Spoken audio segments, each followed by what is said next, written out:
ചെമ്പനീർ പൂവിൻ്റെ നാളത്തെ എപ്പിസോഡിൻ്റെ വിശേഷങ്ങളിലോട്ട് എല്ലാവർക്കും സ്വാഗതം. അപ്പോൾ കടയുടെ മുതലാളിയായി രവീന്ദ്രനോട് ഇരിക്കാൻ പറയുമ്പോഴേക്കും രവീന്ദ്രൻ സമ്മതിക്കുന്നില്ലേ. സച്ചിയാണെങ്കിൽ നിർബന്ധിച്ചുകൊണ്ടിരിക്കുക. അച്ഛൻ വേണം ഇനി ആ കടയിലെ കാര്യങ്ങളൊക്കെ നോക്കാൻ വേണ്ടി. സുധി ഓരോ കുഴിയിൽ ചെന്ന് ചാടിക്കൊണ്ടിരിക്കുക. ഇങ്ങനെ പോയാൽ ആ കട നമ്മുടെ കയ്യിൽ നിന്ന് തന്നെ പോവും. അതുകൊണ്ട് തന്നെ അച്ഛൻ തന്നെ കടയുടെ മുതലാളിയാവണം എന്നൊക്കെ പറയുമ്പോഴേക്കും നമ്മുടെ ചന്ദ്ര പറയുന്നുണ്ടേ, ഇവനെ സുധിയുടെ സങ്കടങ്ങൾ കണ്ട് സന്തോഷിക്കാൻ വേണ്ടിയിട്ടാണ്. അപ്പോഴേക്കും രേവതി പറയുന്നുണ്ട്, സച്ചിയേട്ടൻ അങ്ങനെ ഒരാളല്ലെന്നും ചേട്ടൻ്റെ നല്ലതിന് വേണ്ടിയിട്ടാണ് ഈ പറയുന്നതെന്നും പറയുമ്പോഴേക്കും ചന്ദ്രക്ക് പതിവ് പോലെ തന്നെ അതൊന്നും പിടിക്കുന്നില്ലേ. പിന്നെ നിങ്ങൾ സുധിയുടെ നല്ലതിന് വേണ്ടി പ്രവർത്തിക്കാൻ പോകുന്നു, ഒന്ന് പോയടി എന്നൊക്കെ പറയുന്നുണ്ട്. അപ്പോഴേക്കും നമ്മുടെ സച്ചി രവീന്ദ്രനോടായിട്ട് പറയുന്നുണ്ട്, അവന് മുതലാളി എന്നുള്ള ഒരു അഹങ്കാരം തലക്ക് കയറി പിടിച്ചിരിക്കുക. അതുകൊണ്ട് അവനെ കണ്ണ് തന്നെ കാണുന്നില്ല. ഇനിയും അവൻ ഓരോ കുഴിയിൽ ചെന്ന് ചാടും. അത് മേടിക്കാൻ പോകുന്നു, ഇത് മേടിക്കാൻ പോകുന്നു എന്ന് പറഞ്ഞ് പൈസ മൊത്തം കളയും. അപ്പോൾ ആർക്കാ നഷ്ടം വരാൻ പോകുന്നത്? അച്ഛനൊന്ന് ആലോചിച്ച് നോക്കിക്കേ എന്നൊക്കെ പറയുമ്പോഴേക്കും രവീന്ദ്രനും അത് ശരിയായിട്ട് തോന്നും. കാരണം രവീന്ദ്രൻ്റെ കാശിനാണല്ലോ ഇപ്പോൾ ആ ഷോറൂം തുടങ്ങിയിരിക്കുന്നത്. അതുകൊണ്ട് തന്നെ എന്തെങ്കിലും നഷ്ടം ഉണ്ടായാൽ അത് ബാധിക്കുന്നത് രവീന്ദ്രനെയാണ്. കാരണം കഷ്ടപ്പെട്ടുണ്ടാക്കിയ പൈസ പോകുന്നവർക്ക് അതിൻ്റെ വില മനസ്സിലാവത്തുള്ളൂ. രവീന്ദ്രൻ അപ്പോൾ അതേപ്പറ്റി ഇങ്ങനെ ആലോചിച്ചുകൊണ്ടിരിക്കുമ്പോഴേക്കും സച്ചി പറയുന്നുണ്ട്, അതേസമയം അവനോട് ചോദ്യം ചോദിക്കാനൊക്കെ ഒരാളുണ്ടെങ്കിൽ അവൻ പൈസയൊക്കെ നോക്കി കണ്ടുമൊക്കെ ചിലവാക്കത്തുള്ളൂ. അച്ഛൻ ഇനി ഒന്നും ആലോചിച്ചൊന്നും നിൽക്കണ്ടേ, എളുപ്പം പോയി റെഡിയാവും എന്നൊക്കെ പറയുവാണ്. അമ്മയോടും റെഡിയാവാൻ പറയാന്ന് പറയുമ്പോഴേക്കും ചന്ദ്ര പറയുന്നുണ്ട്, ഞാൻ എവിടെയും വരുന്നില്ല എന്ന് പറയുമ്പോൾ രവീന്ദ്രൻ പറയുന്നുണ്ട്, ചന്ദ്രേ സച്ചി പറയുന്നതിലും കാര്യമുണ്ട്. സുധി ഓരോന്നിലും എടുത്തു ചാടി പൈസയൊക്കെ നഷ്ടം വരുത്തുന്നത് നമ്മളും കാണുന്നതല്ലേ. അതുകൊണ്ട് കുറച്ച് സച്ചി പറയുന്നത് പോലെ നമുക്ക് ചെയ്യാമെന്നും നീ എളുപ്പം പോയി റെഡിയാവുന്നൊക്കെ രവീന്ദ്രൻ ചന്ദ്രയോട് പറയുവാണ്. പിന്നെ കാണിക്കുന്നത് ശ്രുതിയുടെ ഷോറൂമാണ്. ശ്രുതി ചോദിക്കുന്നുണ്ട്, അവിടെ വെച്ചിരുന്ന കണ്ണേറമ്മയുടെ ഫോട്ടോ കാണാനില്ല, അതെവിടെയെന്ന് ചോദിക്കുമ്പോഴേക്കും ശ്രുതി പറയുന്നുണ്ട്, അത് വെച്ചിട്ടും വലിയ ഉപകാരമൊന്നും ഇല്ലാത്ത പോലെ തോന്നി. നമ്മുടെ കയ്യിൽ നിന്ന് ലക്ഷങ്ങളല്ലേ ചിലവായി പോയത്, ഇനി അത് വെച്ചതുകൊണ്ടാണോ പൈസയൊക്കെ നഷ്ടമായെന്ന് ശ്രുതി ഇങ്ങനെ ആലോചിച്ചുകൊണ്ടിരിക്കുമ്പോഴേക്കും ശ്രുതി പറയുന്നുണ്ട്, ഇനി അതേപ്പറ്റിയൊന്നും ചിന്തിക്കണ്ട. നഷ്ടപ്പെട്ട പൈസ നമുക്ക് എത്ര വേഗം തിരിച്ചു പിടിക്കണം ശ്രുതി, അതെങ്ങനെ തിരിച്ചു പിടിക്കാം എന്നതിനെപ്പറ്റി ആലോചിക്കുന്നൊക്കെ പറഞ്ഞുകൊണ്ടിരിക്കുന്ന ടൈമിൽ വർഷയും ശ്രീകാന്തും കൂടി വരുവാണ് ഈ ഷോറൂമിലോട്ട്. അപ്പോൾ ഇവരെ കാണുമ്പോഴേക്കും ശ്രുതി ചോദിക്കുന്നുണ്ട്, നിങ്ങൾ എന്താ ഇവിടെ, എന്തെങ്കിലും മേടിക്കാൻ വേണ്ടി വന്നതാണോ എന്ന് ചോദിക്കുമ്പോഴേക്കും വർഷ പറയുന്നുണ്ട്, ഹേ അല്ല, സച്ചേട്ടൻ ഞങ്ങളോട് ഇങ്ങോട്ടേക്ക് വരാൻ പറഞ്ഞു, ഫോൺ അതെന്തിനാന്ന് ശ്രുതി ചോദിക്കുമ്പോഴേക്കും വർഷ പറയുന്നുണ്ട്, അറിയില്ല, ഞങ്ങളോട് ഇങ്ങോട്ട് വരാൻ പറഞ്ഞു, ഞങ്ങൾ വന്നു, അത്രേ ഉള്ളൂ എന്ന് പറയുവാണ്. അപ്പോഴേക്കും ശ്രുതിയും പരസ്പരം ഇങ്ങോട്ട് മുഖത്തോട് മുഖം നോക്കി നിൽക്കുവാണ്. കുറച്ചു നേരം കഴിയുമ്പോഴേക്കും നമ്മുടെ രേവതിയും സച്ചിയും രവീന്ദ്രനും ചന്ദ്രയും കൂടി ഷോറൂമിലോട്ട് വരുവാണ്. അപ്പോഴേക്കും ശ്രുതി പറയുന്നുണ്ട്, ശ്രുതി ഇതേ എല്ലാവരും വരുന്നുണ്ട്. അപ്പോഴേക്കും ഇവർക്ക് രണ്ടുപേർക്കും ടെൻഷൻ ഇങ്ങനെ കയറി വരുവാണ്. സച്ചി ഷോറൂമിൻ്റെ അകത്ത് കയറിയിട്ട് സ്റ്റാഫ്സിനെയൊക്കെ വിളിച്ച് കൂട്ടുന്നുണ്ട്. എല്ലാവരും കുറച്ച് നേരത്തേക്ക് ഇങ്ങോട്ടേക്ക് വാന്ന് പറഞ്ഞ് ശ്രുതി ഇരിക്കുന്ന അടുത്തോട്ട് കൊണ്ടുപോവാണ്.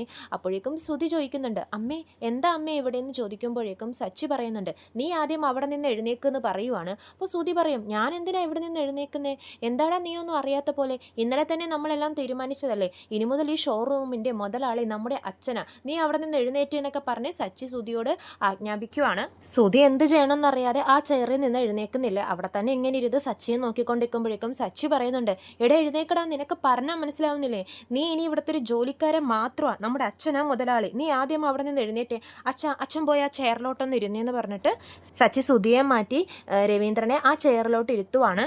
ശ്രുതിയും ആകെ വിഷമിച്ച് നിൽക്കുവാണ് കേട്ടോ. അപ്പോൾ സച്ചി പറയുന്നുണ്ട്, എല്ലാവരും എന്താ ഇങ്ങനെ നിൽക്കുന്നത്, കൈയടിക്ക്, ഇനി മുതൽ അച്ഛനാണ് ഈ ഷോറൂമിൻ്റെ മുതലാളി എന്നൊക്കെ പറയുന്നുണ്ട്. അപ്പോൾ സ്റ്റാഫ്സും അവിടെ കൂടി നിൽക്കുന്നവരും എല്ലാവരും ചേർന്ന് കൈയടിക്കുന്നൊക്കെയുണ്ട്. സ്വീറ്റ്സ് ഒക്കെ വിതരണം ചെയ്തതിന് ശേഷം സച്ചി പിന്നെയും പറയുന്നുണ്ട്, ഇനി മുതൽ ഇതാണ് കേട്ടോ മുതലാളി, ഇവൻ നിങ്ങളെപ്പോലെ, ഈ ശ്രുതി നിങ്ങളെപ്പോലെ ഇവിടുത്തെ ഒരു ജോലിക്കാരൻ മാത്രമാണെന്ന് പറയുമ്പോഴേക്കും ശ്രുതി പറയുന്നുണ്ട്, അത് നിന്നോട് ഇപ്പോൾ ആരെങ്കിലും ചോദിച്ചോടാ സച്ചി എന്ന് പറയുമ്പോഴേക്കും വർഷ പറയുന്നുണ്ട്, സച്ചിയേട്ടൻ കറക്റ്റായിട്ട് തന്നെയല്ലേ പറഞ്ഞത്, കാർ ഡ്രൈവറായിരുന്ന സച്ചിയേട്ടൻ ഇപ്പോൾ 2 കാറിൻ്റെ മുതലാളിയായി, എന്നാൽ ശ്രുതിയേട്ടനോ മുതലാളിയായിട്ടിരുന്നിട്ട് ഇപ്പോൾ ഇവിടുത്തെ ജോലിക്കാരനും ആയി എന്ന് പറയുമ്പോഴേക്കും ശ്രുതിക്കത് ഭയങ്കര അപമാനമാവുകയാണ്. ശ്രുതി അവിടെ നിന്നും പോകാൻ വേണ്ടി പോകുമ്പോഴേക്കും നമ്മുടെ അഭിലാഷ് സാർ അങ്ങോട്ടേക്ക് കയറി വരുവാണ്. അഭിലാഷ് സാറിനെ കാണുന്നതും ശ്രുതി ആകെ ടെൻഷനാവുകയാണ്. ഓടിപ്പോയി രവീന്ദ്രനോട് പറയുന്നുണ്ട്, ഒന്ന് എഴുന്നേക്കച്ച, കുറച്ച് നേരത്തേക്ക് ആ കസേര എനിക്കൊന്ന് താ എന്ന് പറയുമ്പോഴേക്കും സച്ചി പറയും, നീ എന്താടാ ശ്രുതി പറയുന്നത്, അച്ഛൻ എന്തിനാ അവിടെ നിന്ന് എഴുന്നേപ്പിക്കുന്നതെന്ന് ചോദിക്കുമ്പോഴേക്കും, എടാ സച്ചി പ്ലീസ് ആ ചെയർ എനിക്കൊന്ന് താ, അഭിലാഷ് സാറ് വരുന്നുണ്ടെന്ന് പറയുവാണ്. അപ്പോഴേക്കും സച്ചി ഇങ്ങനെ കുറച്ചു നേരം ആലോചിക്കും. എന്നിട്ട് പറയുന്നുണ്ട്, അഭിലാഷ് സാറ് വരട്ടെ, പുതിയ മുതലാളിയെ സാറും കാണട്ടെ എന്ന് പറയുമ്പോഴേക്കും ശ്രുതി പറയുന്നുണ്ട്, സച്ചി പ്ലീസ് സച്ചി എന്ന് പറയുമ്പോഴേക്കും അഭിലാഷ് സാർ ഇവരുടെ അടുത്തോട്ട് വരുവാണേ. നോക്കുമ്പോഴേക്കും ഇവരുടെ ഫാമിലി മൊത്തം ഉണ്ട് അവിടെ. അഭിലാഷ് സാറ് ചോദിക്കുന്നുണ്ട്, സച്ചി ഇതെന്താ എല്ലാവരും ഉണ്ടല്ലോ ഇവിടെ, ഇന്നെന്തെങ്കിലും വിശേഷ ദിവസമാണോ എന്ന് ചോദിക്കുമ്പോഴേക്കും രവീന്ദ്രൻ പറയുന്നുണ്ട്, ഇല്ല സാർ, ഞങ്ങളൊന്ന് അമ്പലത്തിലോട്ട് പോയിട്ട് എല്ലാവരും കൂടി അങ്ങനെ ഈ ഷോറൂമൊക്കെ കണ്ടിട്ട് പോകാമെന്നോർത്തു, കുറച്ച് ദിവസമായി ഇങ്ങോട്ടേക്ക് വന്നിട്ട്, അതുകൊണ്ട് വെറുതെ വന്നതാന്നൊക്കെ രവീന്ദ്രൻ പറയുന്നുണ്ട്. അപ്പോഴേക്കും അഭിലാഷ് സാറിനും സന്തോഷമാവുകയാണ് കുടുംബത്തിലുള്ള എല്ലാവരും അവിടെ കാണുമ്പോഴേക്കും, പ്രത്യേകിച്ച് സച്ചിയെ. അപ്പോൾ ഈ ടൈമിൽ ഒരുപാട് പേര്, അതായത് സബ് ഡീലേഴ്സ്മാരൊക്കെ ഇങ്ങനെ സുധി, എടാ സുധി എന്നൊക്കെ പറഞ്ഞ് ബഹളം വെച്ച് ഷോറൂമിലോട്ട് വരുവാണ്. അഭിലാഷ് സാർ എന്താ നടക്കുന്നതെന്ന് അറിയാതെ ഇങ്ങനെ അന്തം വിട്ട് നിൽക്കുവാണേ. സുധി ഓടിപ്പോയി അവരെയൊക്കെ സബ് ഡീലേഴ്സിനെയൊക്കെ സമാധാനിപ്പിക്കാൻ നോക്കുമ്പോഴേക്കും അവർ പറയുന്നുണ്ട്, എന്താ സുധി ഇത്, ഫോൺ വിളിച്ചിട്ട് എന്താ എടുക്കാത്തതെന്ന് ചോദിക്കുമ്പോഴേക്കും സുധി പറയും, അത് പിന്നെ ഞാൻ കുറച്ച് ബിസി ആയിരുന്നു എന്ന് പറയുമ്പോഴേക്കും അവർ നല്ല ദേഷ്യത്തിൽ തന്നെ ചോദിക്കുന്നുണ്ട്, പൈസയൊക്കെ ഞങ്ങളുടെ കയ്യിൽ നിന്ന് ചോദിച്ചു മേടിച്ചല്ലോ, പിന്നെ എന്താ നിങ്ങൾ ഞങ്ങൾക്ക് പ്രോഡക്റ്റ് ഒന്നും അയച്ചു തരാത്തതെന്ന് പറയുമ്പോഴേക്കും അഭിലാഷ് സാർ ഹലോ എന്താ പ്രശ്നമെന്ന് ചോദിക്കുമ്പോഴേക്കും ഇവർ പറയുന്നുണ്ട്, സാർ ഇവിടെ ഉണ്ടായിരുന്നു സാർ, ഇത് കേൾക്കണം സാർ, ഞങ്ങളുടെ കയ്യിൽ നിന്ന് പൈസയൊക്കെ ഇവൻ മേടിച്ചു, എന്നാൽ പ്രോഡക്റ്റ് അയച്ചിട്ടുമില്ല, വിളിച്ചാലൊട്ടും ഫോണും എടുക്കുന്നില്ല എന്ന് പറയുമ്പോഴേക്കും സുധി ഇങ്ങനെ ഭയങ്കര ടെൻഷനിൽ അഭിലാഷ് സാറിനെ ഇങ്ങനെ നോക്കിക്കൊണ്ടിരിക്കുവാണ്. അഭിലാഷ് സാറാണെങ്കിൽ ദേഷ്യത്തിൽ സുധിയെ നോക്കിക്കൊണ്ടിരിക്കുവാണ്. എന്നിട്ട് അവരോട് മറുപടി പറയുന്നത് പിന്നെ അഭിലാഷ് സാറാണ്, അത് പിന്നെ ജപ്പാനിൽ നിന്നും പ്രോഡക്റ്റ് വരാൻ കുറച്ച് ഡിലേ ആയി, നിങ്ങളുടെ പ്രോഡക്റ്റ് 2 ദിവസത്തിനുള്ളിൽ എത്തിച്ചേരും എന്ന് പറയുമ്പോഴേക്കും സബ് ഡീലേഴ്സ് പറയുന്നുണ്ട്, ഇതുപോലെ ഉത്തരവാദിത്തോടു കൂടി ഒരു നല്ല മറുപടിയാണ് പറയുന്നതെങ്കിൽ കുഴപ്പമില്ല സാർ, ഇത് ഫോണും എടുക്കുന്നില്ല, ഞങ്ങളെ ആകെ കുഴപ്പത്തിലാക്കിയിരിക്കുക ഈ സുധി എന്നൊക്കെ പറയുന്നുണ്ട്. അപ്പോൾ അഭിലാഷ് സാറ് പറയുന്നുണ്ട്, നിങ്ങളുടെ ടെൻഷൻ എനിക്ക് മനസ്സിലാവും, ഇനി ടെൻഷൻ അടിക്കണ്ട, ഇവൻ ചെയ്തത് തെറ്റ് തന്നെയാണ്, ഇനി ഇങ്ങനെയൊന്നും ഉണ്ടാവില്ല, നിങ്ങളെല്ലാവരും പൊക്കോളൂ, പ്രോഡക്റ്റ് എത്തിക്കോളും എന്നൊക്കെ പറഞ്ഞ് അവരെ സമാധാനിപ്പിച്ച് പറഞ്ഞു വിടുവാണ് അഭിലാഷ് സാറ്. അത് കഴിഞ്ഞിട്ട് സുധി ഇങ്ങനെ കളിപ്പിച്ച് നോക്കിക്കൊണ്ടിരിക്കുവാണ്. സുധിയാണെങ്കിൽ പേടിച്ച് ഇങ്ങനെ അഭിലാഷ് സാറിൻ്റെ മുഖത്തോട്ട് നോക്കുവാണ്.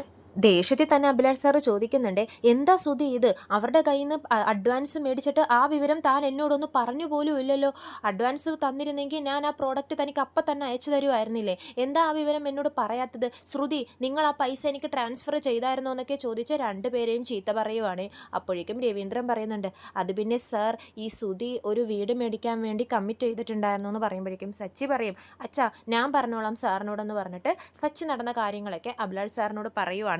വിശ്വനാഥൻ എന്ന് പറഞ്ഞ ഫ്രോഡിൻ്റെ അടുത്ത് വീട് മേടിക്കാൻ വേണ്ടി സുധി പറ്റിക്കപ്പെട്ടു എന്നും ഇപ്പോൾ മൊത്തത്തിൽ ലോസിലാണെന്നും ഒക്കെ പറയുമ്പോഴേക്കും അഭിലാഷ് സാറിന് അങ്ങോട്ട് ദേഷ്യം വരുവാണേ. സുധിയോട് പറയുന്നുണ്ട്, എന്താ സുധി ഇത്, ബിസിനസ് ഇപ്പോൾ ഡെവലപ്പ് ചെയ്ത് വരുന്നല്ലേ ഉള്ളൂ, അതിൻ്റെ ഉള്ളിൽ തനിക്ക് 3 കോടി രൂപയുടെ വീടോ, ഞങ്ങളൊക്കെ ബിസിനസ് ഡെവലപ്പ് ചെയ്ത് 10 വർഷം കഴിഞ്ഞാണ് വീട് മേടിച്ചത്, അതും ഒരു ഫ്ലാറ്റാണ് മേടിച്ചത്, ഒന്ന് മനസ്സിലാക്കി സുധി, തന്നെ പോലുള്ള തുടക്കക്കാരെ ബിസിനസ്സിൽ നിന്ന് കിട്ടുന്ന ലാഭം ബിസിനസ്സിൽ തന്നെ വേണം ഇൻവെസ്റ്റ് ചെയ്യാൻ വേണ്ടി, ഇതെന്താന്ന് വെച്ചാൽ ഡീലേഴ്സിൻ്റെ കയ്യിൽ നിന്ന് പൈസയും മേടിച്ച് അത് സ്വന്തം പേഴ്സണൽ ആവശ്യത്തിന് വേണ്ടി ഉപയോഗിച്ചിരിക്കുന്നു എന്നൊക്കെ പറഞ്ഞിട്ട് സാറ് ഭയങ്കരമായിട്ട് ദേഷ്യപ്പെടുവാണ് ഈ സുധിനോട്. സുധി ഒന്നും മിണ്ടാതെ ഇതൊക്കെ കേട്ടോണ്ടിരിക്കുവാണ്. അപ്പോൾ സച്ചി പറയുന്നുണ്ട്, സാർ അവൻ തെറ്റാ ചെയ്തത്, അതുകൊണ്ടാണ് ഇങ്ങനെ വലിയൊരു കുഴി ചെന്ന് ചാടിയത്, അവനോട് ക്ഷമിക്കണം സാർ എന്നൊക്കെ പറയുമ്പോഴേക്കും എത്രയും പെട്ടെന്ന് ആ വിശ്വനാഥൻ എന്ന് പറഞ്ഞ ഫ്രോഡിനെ ഞങ്ങൾ കണ്ടുപിടിക്കും, ആ പൈസയൊക്കെ തിരിച്ചു പിടിക്കും എന്നൊക്കെ സച്ചി പറയുമ്പോഴേക്കും അഭിലാഷ് സാറ് സച്ചിനോടായിട്ട് പറയുന്നുണ്ട്, സച്ചി എന്നെ സംബന്ധിച്ചിടത്തോളം തന്നെ പറ്റിച്ചവരെക്കാളും പറ്റിക്കപ്പെടാൻ നിന്നു കൊടുത്തവരില്ലേ, അവരെ വേണം ആദ്യം ശിക്ഷിക്കാൻ എന്നൊക്കെ പറഞ്ഞിട്ട് സുധിയെ നോക്കുവാണ്. സാർ അവൻ ബിസിനസ്സിൽ തുടക്കക്കാരനല്ലേ, അതുകൊണ്ടാണ് ഇങ്ങനെ പറ്റിക്കപ്പെട്ടത്, ഈ ഒരു പ്രാവശ്യത്തേക്ക് അവനോട് ക്ഷമിക്കണം എന്നൊക്കെ പറഞ്ഞ് രവീന്ദ്രൻ അപേക്ഷിക്കുവാണേ. അപ്പോഴേക്കും അഭിലാഷ് സാറ് പറയുന്നുണ്ട്, സുധി വേറെ ആരെങ്കിലും ആയിരുന്നെങ്കിൽ ഞാൻ ഈ നിമിഷം തന്നെ അവരായിട്ടുള്ള ബിസിനസ്സൊക്കെ അവസാനിപ്പിച്ചാനെ, എല്ലാ ഡീലർഷിപ്പും അവസാനിപ്പിച്ചാനെ, പക്ഷേ തൻ്റെ അച്ഛനും സച്ചിക്കും വേണ്ടി ഞാനിപ്പോൾ അത് ചെയ്യുന്നില്ല, ഇപ്പോഴും തനിക്കൊരു പ്രശ്നം വന്നപ്പോൾ തൻ്റെ ഫാമിലിയാണ് തനിക്ക് വേണ്ടി മുന്നിട്ട് നിൽക്കുന്നത്, ഈ അച്ഛനും സച്ചിക്കും വേണ്ടി മാത്രം ഞാൻ അങ്ങനെയൊന്നും ചെയ്യുന്നില്ല, ഡീലർഷിപ്പ് അവസാനിപ്പിക്കുന്നില്ല, പക്ഷേ ഇനി ഇതുപോലൊരു തെറ്റ് ആവർത്തിച്ചാൽ ഞാൻ താനുമായിട്ടുള്ള എല്ലാ ഡീലർഷിപ്പും അവസാനിപ്പിക്കും, അതുമാത്രമല്ല വേറെ ആരും തനിക്കൊരു ഡീലർഷിപ്പും തരാത്ത വിധത്തിൽ ആക്കി കളയും ചെയ്യും എന്നൊക്കെ പറഞ്ഞ് അഭിലാഷ് സാറ് വാണിംഗ് കൊടുക്കുവാണ്. അപ്പോഴേക്കും സുധി പറയുന്നുണ്ട്, ഇല്ല സാർ ഞാൻ ഇനി ഇങ്ങനൊരു തെറ്റ് ആവർത്തിക്കില്ല, എന്നോട് ക്ഷമിക്കണം എന്നൊക്കെ പറയുവാണേ. എന്നിട്ട് അഭിലാഷ് സാർ അവിടെ നിന്നും പോകുന്നുണ്ട്. സുധി എല്ലാവരുടെ മുമ്പിലും ആകെ നാണം കെട്ട് നിൽക്കുന്ന അവസ്ഥയാണേ. പിന്നീട് കാണിക്കുന്നത് ചന്ദ്രോദയത്തിൽ എല്ലാവരും ഇങ്ങനെ ഓരോന്ന് ആലോചിച്ച് നിൽക്കുമ്പോഴേക്കും സച്ചി പറയുന്നുണ്ട്, നീ എന്താടാ സുധി ഇവിടെ തന്നെ നിൽക്കുന്നത്, നീ പോയി ജോലി നോക്കിയ ഷോറൂമിൽ, ഇനി മുതൽ നീ മുതലാളിയൊന്നുമല്ല, അവിടുത്തെ ജോലിക്കാരനാ, നമ്മുടെ അച്ഛനാ മുതലാളി, ഇന്ന് നിനക്ക് ഇതേപോലെ വീട്ടിൽ വന്നിരിക്കേണ്ടിയൊന്നും വരില്ല, അപ്പോൾ നീ അവിടുത്തെ ജോലി കാര്യങ്ങളൊക്കെ നോക്കണം, പോടാ ഷോറൂമിൽ എന്നൊക്കെ പറയുമ്പോഴേക്കും ചന്ദ്ര സച്ചിയോട് ചൂടാവുന്നുണ്ട്, നീ എന്താ ഈ പറയുന്നത്, കുറേ നേരമായി ഞാൻ ക്ഷമിച്ച് നിൽക്കുന്നു, നീ എന്താ അധികാരം എടുക്കുന്നത്, ഇന്ന് എല്ലാവരുടെയും മുമ്പിൽ നീ കാരണമാ എൻ്റെ മോൻ ആണം കിട്ട് നിന്നത്, നീ അച്ഛനെയും കൂട്ടി അവിടെ മുതലാളിയാക്കി ഇരുത്തിയില്ലായിരുന്നെങ്കിൽ അഭിലാഷ് സാറ് വരുമ്പോഴേക്കും അവരുടെ മുമ്പിലൊന്നും സുധി നാണം കെട്ട് നിൽക്കേണ്ടി വരില്ലായിരുന്നു എന്ന് പറയുമ്പോഴേക്കും സച്ചി പറയുന്നുണ്ട്, അച്ഛനെ മുതലാളിയാക്കിയത് നമ്മുടെ അമ്മക്ക് ഇഷ്ടപ്പെട്ടില്ലേ. അപ്പോഴേക്കും നമ്മുടെ ശ്രീകാന്തും സച്ചിയെ സപ്പോർട്ട് ചെയ്ത് സംസാരിക്കുന്നുണ്ട്, അമ്മേ സച്ചിയേട്ടൻ പറഞ്ഞതിൽ എന്താ തെറ്റ്, അഭിലാഷ് സാറ് പറഞ്ഞതിലും ഒരു തെറ്റില്ല, സുധിയേട്ടൻ കള്ളത്തരം കാണിച്ചതുകൊണ്ടല്ലേ അഭിലാഷ് സാറ് കണ്ടുപിടിച്ച് ചീത്ത പറഞ്ഞത്. അപ്പോഴേക്കും സുധി ചന്ദ്രനോട് പറയുന്നുണ്ട്, അമ്മേ അഭിലാഷ് സാർ എങ്ങനെ പെട്ടെന്ന് അവിടെ വന്നു? ഇത്ര നാൾ വരാത്ത ഒരാൾ വന്നിരിക്കുക. ഇതിനെല്ലാം പിറകിൽ സച്ചിയാ. സച്ചി സാറിനെ വിളിച്ച് വരാൻ പറഞ്ഞിട്ടുണ്ടാവും. ഇനി മുതൽ അച്ഛനാണ് മുതലാളി എന്നുള്ളത് കാണിക്കാൻ വേണ്ടിയിട്ട്. എല്ലാത്തിൻ്റെ പിറകിൽ ഇവനാ. എന്നെ നാണം കെടുത്താൻ വേണ്ടി മനഃപൂർവ്വമാണ് ഇവൻ സാറിനെ വിളിച്ചു വരുത്തിയെന്നൊക്കെ പറയുമ്പോഴേക്കും സച്ചി പറയുന്നുണ്ട്, എടാ നിന്നെപ്പോലെ ഇങ്ങനെയൊക്കെ ചിന്തിച്ചു കൂട്ടി ചെയ്യുന്ന ഒരാളല്ല ഞാനെന്നൊക്കെ പറയുന്നുണ്ട് സച്ചി. ശ്രുതി ഭയങ്കരമായിട്ട് ദേഷ്യപ്പെടുന്നുണ്ട്. എൻ്റെ വളർച്ച നിനക്ക് ഇഷ്ടപ്പെടുന്നില്ല, അതുകൊണ്ടാണ് നീ ഇങ്ങനെയൊക്കെ ചെയ്തത്, എനിക്ക് നല്ലതുപോലെ മനസ്സിലാവൂടെന്നൊക്കെ പറയുമ്പോഴേക്കും രേവതി മറുപടി കൊടുക്കുന്നുണ്ട്, സച്ചേട്ടൻ അങ്ങനെ മറ്റുള്ളവരുടെ വളർച്ചയിൽ അസൂയപ്പെടുന്ന ഒരാളല്ല, നിങ്ങളെപ്പോലെ അല്ല സച്ചേട്ടൻ എന്ന് പറയുമ്പോഴേക്കും ശ്രുതി മറുപടി കൊടുക്കുന്നുണ്ട്. നിങ്ങളെപ്പോലെ അല്ലെന്ന് പറഞ്ഞാൽ രേവതി എന്താ ഉദ്ദേശിക്കുന്നതെന്നൊക്കെ ശ്രുതി ചോദിക്കുവാണ് രേവതിയോട്. സച്ചി എന്താ വലിയൊരാളെന്ന രീതിയിലാണല്ലോ രേവതി സംസാരിക്കുന്നതെന്ന് പറഞ്ഞ് ചൂടാകുമ്പോഴേക്കും വർഷ പറയുന്നുണ്ട്, രേവതി ചേച്ചി പറഞ്ഞതിൽ എന്താ തെറ്റ്? നിങ്ങളുടെ ഭർത്താവല്ലേ തുടക്കം ഇട്ടത്? അതുപോലെ തന്നെ അഭിലാഷ് സാർ അവിടെ വേറൊരു കാര്യത്തിന് വേണ്ടി വന്നതാണെന്ന് സാറ് തന്നെ പറഞ്ഞല്ലോ എന്ന് പറയുമ്പോഴേക്കും ശ്രുതി വിട്ടുകൊടുക്കുന്നില്ലേ.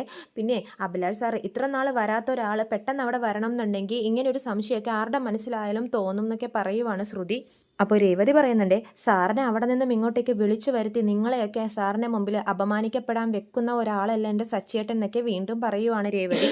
ഇനി അങ്ങനെയൊന്നും സച്ചിയേട്ടനെ പറ്റി പറഞ്ഞു പോകരുതെന്ന് രേവതി പറയുമ്പോഴേക്കും ചന്ദ്രക്ക് ദേഷ്യം വരുവാണ്. നീ എന്തിനാടി ഇങ്ങനെ തുള്ളുന്നത്?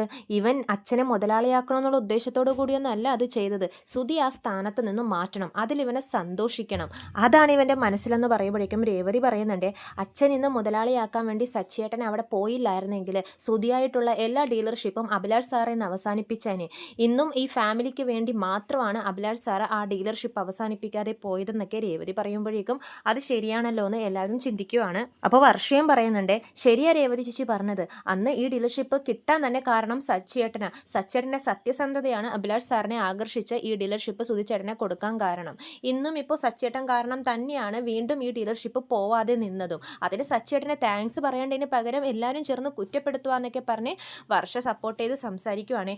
അപ്പോൾ രവീന്ദ്രൻ പറയുന്നുണ്ട്, കഴിഞ്ഞത് കഴിഞ്ഞു, എത്രയും വേഗം ഇനി ആദ്യം ചെയ്യേണ്ടത് ആ പൈസ അടിച്ചു മാറ്റിയ വിശ്വനാഥനെ കണ്ടുപിടിക്കണം. എടാ സച്ചി, അയാളെപ്പറ്റി വല്ല വിവരം കിട്ടിയോന്ന് ചോദിക്കുമ്പോഴേക്കും സച്ചി പറയുന്നുണ്ട്, അന്വേഷിച്ചുകൊണ്ടിരിക്കുവോ അച്ഛാ. എന്നാൽ എളുപ്പം അവനെ കണ്ടുപിടിക്കണം, ആ പൈസ കിട്ടിക്കഴിഞ്ഞാൽ ഈ പ്രശ്നങ്ങളെല്ലാം തീരും എന്ന് പറഞ്ഞ് രവീന്ദ്രൻ പോവാണ്.